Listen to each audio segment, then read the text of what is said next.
Hi കൂട്ടുകാരെ, എല്ലാവർക്കും പുതിയൊരു വീഡിയോയിലേക്ക് സ്വാഗതം. ആകർഷണ നിയമത്തിൽ നമുക്ക് ഒത്തിരി കാര്യങ്ങൾ പഠിക്കാനുണ്ട്. ആകർഷണ നിയമത്തിൽ നമ്മൾ വായിച്ചോ കേട്ടോ ഒക്കെ പഠിക്കുന്ന കാര്യങ്ങൾ നമ്മുടെ ജീവിതത്തിൽ പ്രാവർത്തികമാക്കിയാൽ നമ്മൾ എന്താണ് നമ്മുടെ ഫ്യൂച്ചർ എങ്ങനെയാകണമെന്ന് നമ്മൾ ചിന്തിക്കുന്നു അതെല്ലാം വേഗം തന്നെ നമ്മുടെ കൈപ്പിടിയിൽ ഒതുക്കാവുന്നതാണ്. എല്ലാവർക്കും ആവശ്യമുള്ളതെല്ലാം ഈ പ്രപഞ്ചത്തിലുണ്ട്. അത് നമ്മൾ വിശ്വസിച്ചാൽ, നമുക്കത് കാണാൻ കഴിഞ്ഞാൽ, മനോമുകുരത്തിൽ കാണാൻ കഴിഞ്ഞാൽ, അതിനൊത്ത് പ്രവർത്തിച്ചാൽ നമുക്കത് പ്രത്യക്ഷമാകും. അതാണ് സത്യം. നിങ്ങൾക്ക് എന്തെങ്കിലും പോരായ്മയുണ്ടെങ്കിൽ, നിങ്ങൾ ദാരിദ്ര്യത്തിനോ രോഗത്തിനോ കീഴ്പ്പെട്ടിരിക്കുന്നുവെങ്കിൽ അത് നിങ്ങൾക്ക് വിശ്വാസമില്ലാത്തത് കൊണ്ടാണ്, അല്ലെങ്കിൽ നിങ്ങൾ സ്വന്തം ശക്തി തിരിച്ചറിയാത്തത് കൊണ്ടാണ്. പ്രപഞ്ചം നിങ്ങൾക്ക് വേണ്ടത് തരാത്തതായ പ്രശ്നമൊന്നുമില്ല. അതെല്ലാവർക്കും എല്ലാം കൊടുക്കും, ഒരു വിവേചനവുമില്ലാതെ, നിങ്ങളുടെ വിശ്വാസത്തിനനുസരിച്ചാണ്. ഈ പ്രപഞ്ചത്തിൽ ആകർഷണ നിയമം വഴി എല്ലാവർക്കും എല്ലാം ലഭ്യമാണ്. നിങ്ങൾക്ക് അനുഭവിക്കണമെന്ന് ആഗ്രഹിക്കുന്നത് തിരഞ്ഞെടുക്കാൻ നിങ്ങൾക്ക് സ്വാതന്ത്ര്യമുണ്ട്. നിങ്ങൾക്കും മറ്റെല്ലാവർക്കും ആവശ്യമുള്ളതെല്ലാം വേണമെന്ന് ആഗ്രഹിക്കുന്നുവോ എങ്കിൽ എല്ലാം സമൃദ്ധമായുണ്ട്, എല്ലാം പരിമിതിയില്ലാതെ ലഭ്യമാണ് എന്ന അറിവോടെ അത് തിരഞ്ഞെടുക്കുക. നമ്മുടെ ചിന്തകളും വികാരങ്ങളും കൊണ്ട് ആ ശേഖരത്തിൽ നിന്ന് ആവശ്യം പോലെ എടുത്ത് നമ്മുടെ ജീവിതത്തിൽ അനുഭവമാക്കാനുള്ള കഴിവ് നമുക്കെല്ലാം ഉണ്ട്. നിങ്ങൾക്ക് വേണ്ടത് തിരഞ്ഞെടുക്കൂ. നിങ്ങൾക്ക് മാത്രമേ അത് സാധിക്കുകയുള്ളൂ. ഇല്ലായ്മയെക്കുറിച്ച് ചിന്തിക്കാതിരിക്കൂ. ഈ പ്രപഞ്ചത്തിൽ ധാരാളം സമ്പത്തുണ്ട്, ധാരാളം കാര്യങ്ങളുണ്ട്. നമുക്കെന്താണ് വേണ്ടത് അത് നമ്മൾ തിരഞ്ഞെടുക്കുക. എല്ലാവരും ആവശ്യപ്പെടുന്നത് ഒരേ കാര്യങ്ങളായിരിക്കില്ല.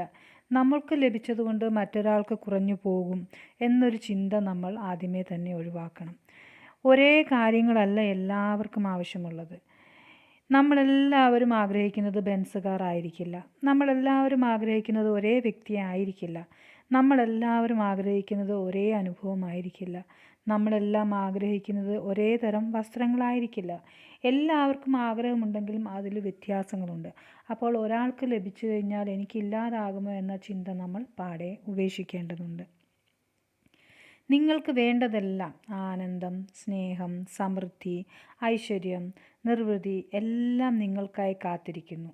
പക്ഷേ നിങ്ങൾക്കതിനെക്കുറിച്ച് മോഹമുണ്ടായിരിക്കണം. അതെനിക്ക് വേണമെന്നൊരു ചിന്തയുണ്ടായിരിക്കണം.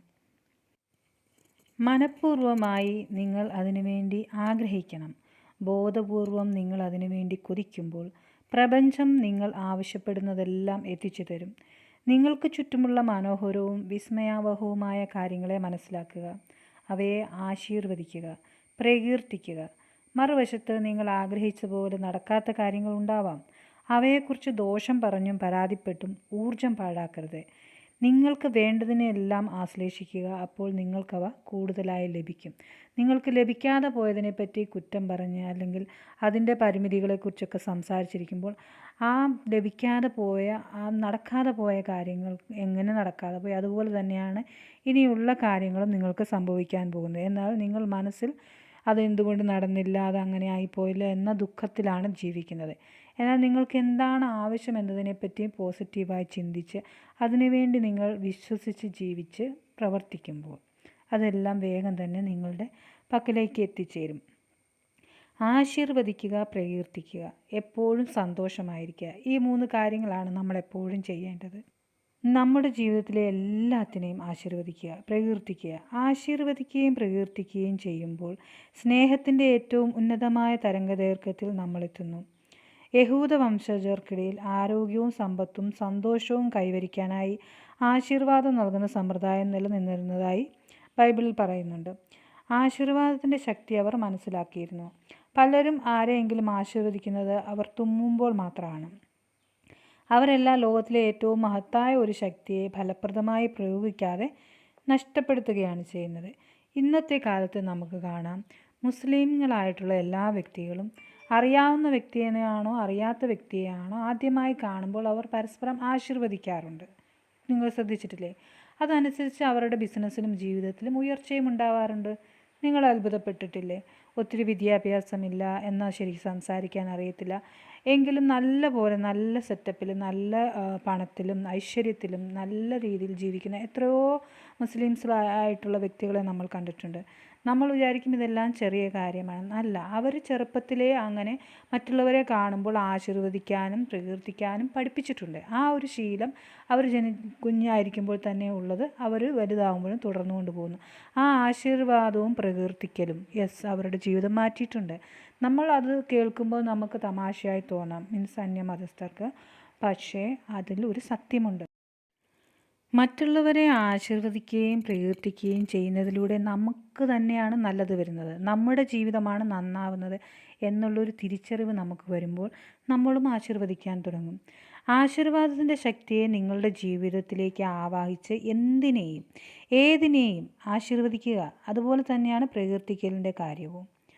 ആരെയെങ്കിലും എന്തിനെയെങ്കിലും പ്രകീർത്തിക്കുമ്പോൾ നിങ്ങൾ സ്നേഹം നൽകുകയാണ്. ആ വിശിഷ്ടമായ തരംഗം നിങ്ങൾ പ്രസരണം ചെയ്യുമ്പോൾ അത് 100 മടങ്ങായി നിങ്ങളിലേക്ക് തന്നെ തിരിച്ചെത്തും. ഈ തിരിച്ചറിവ് നമുക്കുണ്ടാവണം.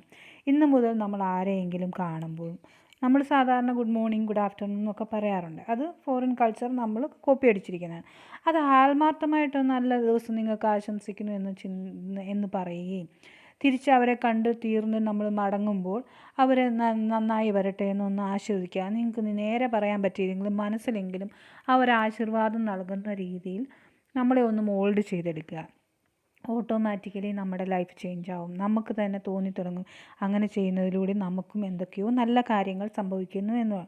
ആശീർവദിക്കുകയും പ്രകീർത്തിക്കുകയും ചെയ്യുമ്പോൾ എല്ലാ നിഷേധഭാവങ്ങളും, അതായത് നെഗറ്റീവായിട്ടുള്ള കാര്യങ്ങളെല്ലാം നമ്മുടെ ചിന്തയിൽ നിന്നും അപ്രത്യക്ഷമാകുന്നു.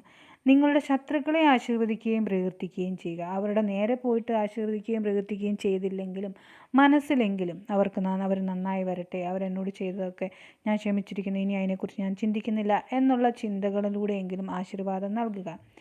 നിങ്ങൾ ശത്രുക്കളെ ശപിക്കുമ്പോൾ ആ ശാപം നമ്മൾ വിചാരിക്കും അവർക്ക് എന്തൊക്കെയോ സംഭവിക്കുന്നില്ല, അവർക്ക് എത്ര സംഭവിക്കുന്നു അതിൻ്റെ ഇരട്ടി ശാപം നമുക്ക് തന്നെ നമ്മൾ വരുത്തി വയ്ക്കുകയാണ് നമ്മുടെ ചിന്തകളിലൂടെ ചെയ്യുന്നത്. ആ ശാപം നിങ്ങൾക്ക് ദോഷം ചെയ്യുന്ന വിധത്തിൽ തിരികെ വരും. മറിച്ച് ആശീർവദിക്കുകയും പ്രകീർത്തിക്കുകയും ചെയ്യുമ്പോൾ നിഷേധഭാവങ്ങളും വിരോധങ്ങളും മാഞ്ഞു പോകുകയും നിങ്ങൾ പ്രസരിപ്പിക്കുന്ന ആ സ്നേഹം നിങ്ങളിലേക്ക് തന്നെ തിരികെ വരികയും ചെയ്യും. ആശീർവദിക്കുകയും പ്രകീർത്തിക്കുകയും ചെയ്യുമ്പോൾ സുഖാനുഭവത്തിൻ്റെ പ്രതികരണത്തിലൂടെ നിങ്ങൾ ഒരു നൂതനമായ തരംഗദൈർഘ്യത്തിലേക്ക് ഉയർന്നതായിട്ട് അനുഭവപ്പെടും. നിങ്ങൾ എന്തിനെ പ്രതിരോധിക്കുന്നു അല്ലെങ്കിൽ എന്തിനെക്കുറിച്ച് നിങ്ങൾ നെഗറ്റീവായി ചിന്തിക്കുന്നു അത് നിങ്ങളിലേക്ക് ആകർഷിക്കപ്പെടും. കാരണം വികാരം സ്തോഭങ്ങളിലൂടെ നിങ്ങൾ അതിനെ ശക്തമായ മനസ്സ് കേന്ദ്രീകരിക്കുകയാണ്.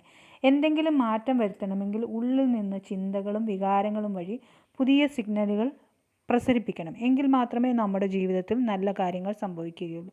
നമുക്ക് നെഗറ്റീവായിട്ടുള്ള കാര്യങ്ങളെക്കുറിച്ചും പോസിറ്റീവായിട്ടുള്ള കാര്യങ്ങളെക്കുറിച്ചും കൂടുതൽ ചിന്തിക്കാം. നെഗറ്റീവായിട്ടുള്ള കാര്യങ്ങളെക്കുറിച്ച് നമ്മൾ കൂടുതൽ ചിന്തിക്കുമ്പോൾ നമ്മൾ തന്നെ നമ്മുടെ ജീവിതത്തിലേക്ക് ആ നെഗറ്റീവായിട്ടുള്ള കാര്യങ്ങളെ ആകർഷിച്ചു കൊണ്ടിരിക്കുകയാണ്. അപ്പോൾ ഇനി എപ്പോഴെങ്കിലും നെഗറ്റീവായിട്ടുള്ള കാര്യങ്ങൾ അല്ലെങ്കിൽ മറ്റുള്ളവരെക്കുറിച്ച് ദോഷം ചിന്തിക്കുന്നത്, ദോഷം പറയുന്നത്, ഈവൻ മറ്റുള്ളവരെക്കുറിച്ച് ദോഷം കേൾക്കുമ്പോൾ പോലും നമ്മൾ ആ തരംഗദൈർഘ്യത്തിലേക്ക് എത്തിച്ചേരുകയാണ് ചെയ്യുന്നത്. നിഷേധാത്മകമായ കാര്യങ്ങളിൽ മനസ്സ് കേന്ദ്രീകരിച്ചാൽ നിങ്ങൾക്ക് ലോകത്തെ സഹായിക്കാനാവില്ല, നിങ്ങൾക്ക് നിങ്ങളെ തന്നെ സഹായിക്കാനാവില്ല.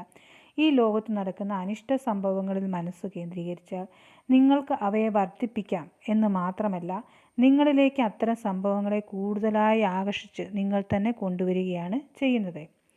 ഈ ലോകത്തിലെ പ്രശ്നങ്ങളിൽ മനസ്സ് കേന്ദ്രീകരിക്കുന്നതിന് പകരം വിശ്വാസം, സ്നേഹം, ഐശ്വര്യം, വിദ്യാഭ്യാസം, സമാധാനം തുടങ്ങിയ കാര്യങ്ങളിലേക്ക് നിങ്ങളുടെ ശ്രദ്ധയും ഊർജവും തിരിച്ചുവിടുക. നല്ല കാര്യങ്ങൾ തീർന്നു പോകുമെന്ന് ഭയപ്പെടേണ്ട. അവയെല്ലാം എല്ലാവർക്കും ആവശ്യമുള്ളതും അതിലധികവും ഈ പ്രപഞ്ചത്തിലുണ്ട്. ജീവിതം എപ്പോഴും സമൃദ്ധമായിരിക്കണം എന്ന് മാത്രം നമ്മൾ ചിന്തിക്കുക. നിങ്ങളുടെ ചിന്തകളും വികാരങ്ങളും മുഖേന പ്രപഞ്ചത്തിൽ നിന്ന് എന്തു വേണമെങ്കിലും അളവില്ലാതെ എടുക്കാനും അവയെ നിങ്ങളുടെ ജീവിതത്തിലെ അനുഭവമാക്കാനുമുള്ള കഴിവ് നിങ്ങൾക്കുണ്ട്, നിങ്ങളുടെ ചിന്തകൾക്കുണ്ട് എന്ന് നിങ്ങൾ മനസ്സിലാക്കുക. ഈ ലോകത്തിലുള്ള എല്ലാറ്റിനെയും ആശീർവദിക്കുകയും പ്രകീർത്തിക്കുകയും ചെയ്യുക. ഇപ്പോൾ നിഷേധഭാവങ്ങളും വിരോധങ്ങളും അപ്രത്യക്ഷമാവുകയും നിങ്ങൾ ഏറ്റവും ഉന്നതമായ സ്നേഹത്തിൻ്റെ തരംഗദൈർഘ്യവുമായി യോജിക്കുകയും ചെയ്യും. അതുകൊണ്ട് ഇന്നു മുതൽ കണ്ടുമുട്ടുന്ന വ്യക്തികളെല്ലാം സംസാരത്തിന് ശേഷം അവരെ ആശീർവദിക്കുക. മനസ്സുകൊണ്ടെങ്കിലും ആശീർവദിക്കുന്ന ഒരു സ്വഭാവത്തിലേക്ക് നമ്മൾ മാറുക.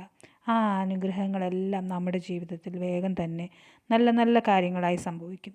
ഇന്നു മുതൽ നമുക്കില്ലാത്തതിനെ പറ്റിയുള്ള ചിന്തകൾ മാറ്റി നമുക്ക് ഉള്ളത്, അല്ലെങ്കിൽ നമുക്ക് എന്താണ് വേണ്ടത് എന്നത് മനോമുകുരത്തിലൊരു സ്വപ്നം പോലെ ഉണർന്നിരിക്കുമ്പോഴും ഉറങ്ങുമ്പോഴും ഉറങ്ങാൻ പോകുമ്പോഴും ഉണരുമ്പോഴുമെല്ലാം എന്താണ് എനിക്ക് വേണ്ടത് എന്നതിനെപ്പറ്റി നല്ല നല്ല സ്വപ്നങ്ങൾ, നല്ല നല്ല കാര്യങ്ങൾ ബുക്കിൽ എഴുതി വെക്കുക.